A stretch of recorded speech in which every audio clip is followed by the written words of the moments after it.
বাংলাদেশের জেলা। গোপালগঞ্জ তো মঙ্গল গ্রহের জায়গা, গোপালগঞ্জ তো মঙ্গল গ্রহের জায়গা, গোপালগঞ্জ তো মঙ্গল গ্রহের জায়গা না, বাংলাদেশের ম্যাপের মধ্যে আছে, বাংলাদেশের ম্যাপের মধ্যে বাংলাদেশের জেলা।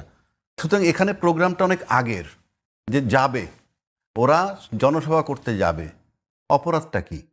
আজকে যে অস্ত্রের মহড়া আমরা দেখলাম, ইভেন ককটেলও ফুটছে। হ্যাঁ হ্যাঁ, এই যে ফুটছে এগুলো তো ছিল ওখানে। নির্বাচন বহুদূর, নির্বাচন সেই ফেব্রুয়ারিতে।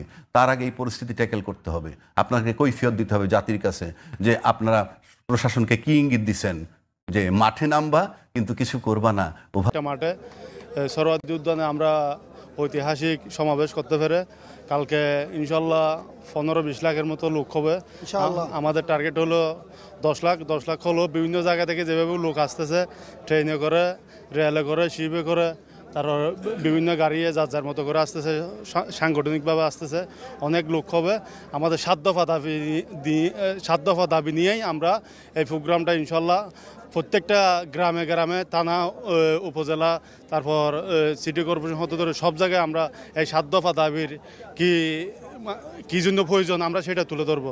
যে 7 দফা দাবিগুলো দেওয়া হয়েছে, এই দাবিগুলো আজকে জামাত ইসলামের সীমাবদ্ধ নেই, আজকে পুরো দেশের গণমানুষের দাবিতে পরিণত হয়েছে।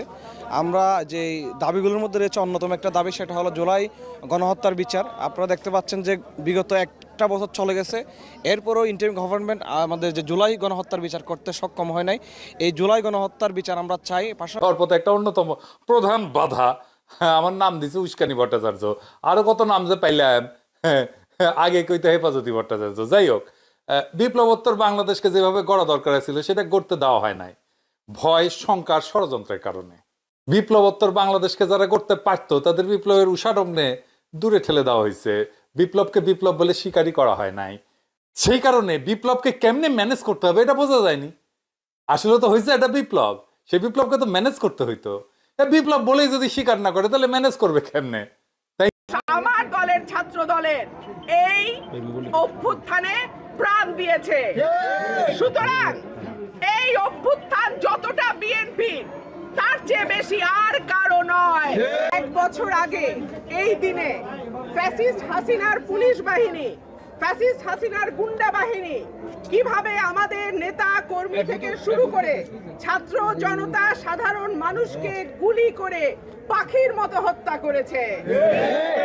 এখনো 1 বছর পুরো হয় নাই, শেখ হাসিনা দেশ থেকে পালিয়ে যেতে বাধ্য হয়েছে। শেখ হাসিনা যে আজকে বাংলাদেশ থেকে পালিয়ে গেছে, আওয়ামী লীগের নাম নিশানা নাই, সেইটার প্রেক্ষাপট আমরা তৈরি করেছিলাম, বিএনপির নেতা কর্মীরা তৈরি করেছিল।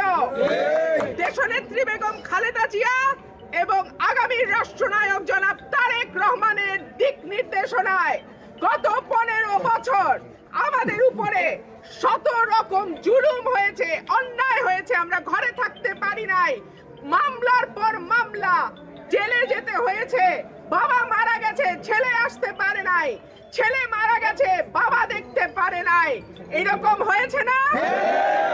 গণ অভ্যুত্থান হয় নাই, জনগণ রাস্তায় নেমে আসে নাই। এই 5ই আগস্টের পরে আমরা যারা গণ অভ্যুত্থানের অংশীজন দাবি করি, তাদের চেহারা আওয়ামী লীগের মতো দিন দিন হয়ে যাচ্ছে।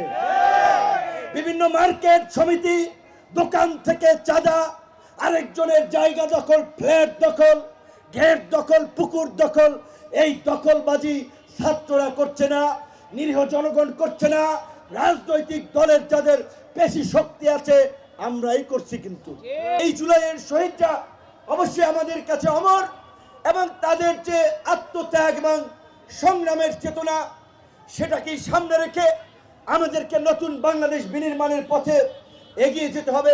পরিষ্কারভাবে আমরা বলতে চাই, আমরা সরকারের 14 গোষ্ঠী উদ্ধার করার জন্য এই সমাবেশের আয়োজন করি নাই। শহীদদের বীরত্বপূর্ণ কথা, গল্প, স্মৃতি নিয়ে আলোচনা করার জন্য এই সমাবেশের আয়োজন করেছি। চাঁদাবাজদেরকে বঙ্গোপসাগরে নিক্ষেপ করতে হবে বারবার। আর আমরা সোহাগের মতো পাথর মেরে আমাদের বাংলাদেশের সন্তানকে মারবে, আর আমরা দেখতে চাই না। বাংলার জমিকে আজাদ করতে হবে, স্বাধীন করতে হবে। বাংলার জমিনে স্বাধীন স্বাধীনতা ঘোষণা করতে হবে। নাগরিক পার্টির শীর্ষ নেতাদের উপর দফায় দফায় হামলা হয়েছে। দলটির 16 জুলাই মার্চ টু গোপালগঞ্জ কর্মসূচি পণ্ড করতে বিভিন্ন স্থান থেকে সন্ত্রাসী হামলার ঘটনা ঘটে। মাস্টার প্ল্যান অনুযায়ী 2 দিন আগে আশেপাশের এলাকা থেকে গোপালগঞ্জ শহরে হাজার হাজার নেতাকর্মী জড়ো করে আওয়ামী লীগ।